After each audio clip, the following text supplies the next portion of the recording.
€45,000 buys you a lot of electric car in Ireland these days. You could have the new Tesla Model Y, you could even have a Ford Capri if you really want to go there, or you could have the new Cupra Tavascan, which looks better than all of them. But what's it like to drive and live with? I'll get into all the details right now here on Nobby on Cars.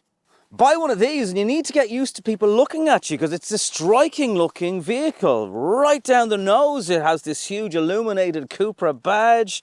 Questionable in here because it doesn't really do anything, but it does allow a lot of dirt and dust to gather on the lower part of the bumper, and these Cupra diamond style headlights finish off the whole package.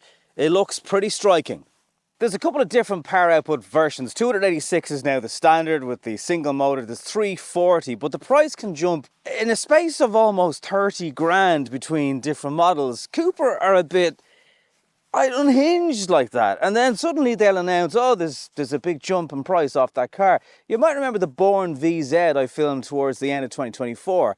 At the time of filming, that car was something like mid-60s. Within a few weeks, Cupra had dropped it to €43,000, including a booster pack. So make sure you shop around and make sure you drive a bargain. But as the entry-level version, I don't see that price changing too much because it's a lot of car. And you get DCC, which is something I love, and I'm always going on about it. It transforms how the chassis of the car behaves. And actually, in some parts, as much as the new Model Y is really great, this is a better, more comfortable ride in lots of cases. You can tow up to 1,400 kilos braked if you like your caravan trips. And the back of the car, well, there's really nothing else like these cars in the market when it comes to looks. The copper lettering now that doesn't have any model designation on either side, and a very decent 540 litre boot.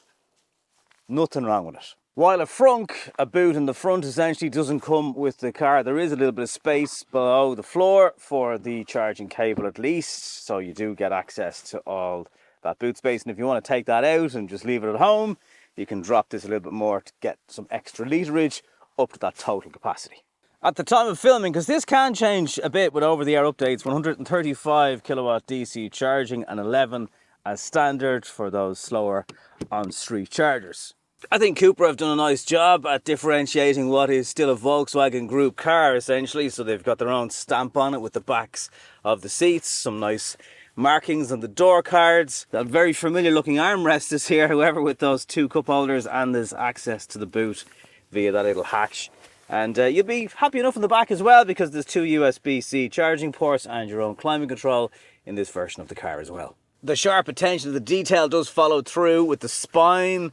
Again, the design and ambient lighting, the dashboard looks great. There's a massive tablet screen, tick. Some people love them, some people are just so sick of the stuck-on tablet thing. Steering wheel is beautiful as always. Gear selectors now here. That made a change with a lot of the VW Group cars in the last 12 months or so. There's a wireless charging plate down here. You can now precondition the battery temperature. So if you're trying to achieve that fast charging, you can optimize it here on the screen and get that faster charging speed by the time you get to your fast DC charger. Don't forget, if you're not aware, double tapping on the blue temperature gauge will turn on and off your heated seats in various levels of intensity. It's a nice little shortcut. You do have to go through the climate menu to turn on the steering wheel heating, which is a little bit silly. 286 brake horsepower is never going to feel slow. What it might do is get you in a bit of trouble. It can be a little bit twitchy, a little bit tail happy with all that power going to the rear wheels. If you're someone who enjoys your driving, that will just add to the whole experience. Tire noise, pretty average for an EV, but it feels insulated overall. Through the corners, look, it's over 2 ton like a lot of electric cars. So it doesn't have the driving and handling dynamics of perhaps another Cupra you've driven before. You can, turn into a corner, but yeah, you just feel that weight transfer around the chassis and try and make the best of it. We're not quite into summertime yet, but I have seen about 16 kilowatt hours per 100 kilometers. I've had a couple of people who have these cars DM me on Instagram or whatever, and DMing is always welcome.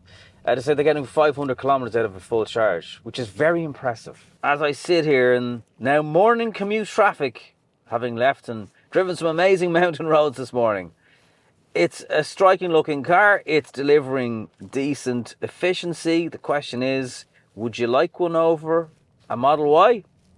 The boss of Cupra has recently announced that he's departing the company. Will it have any major changes with the Tavascan and the brand going forward? No idea. But having driven the Model Y recently, stuff from BYD and XPeng, I was curious to see how this car would stack up. It was designed in 2019 after all. Yes, the charging could be faster. The software is much, much better.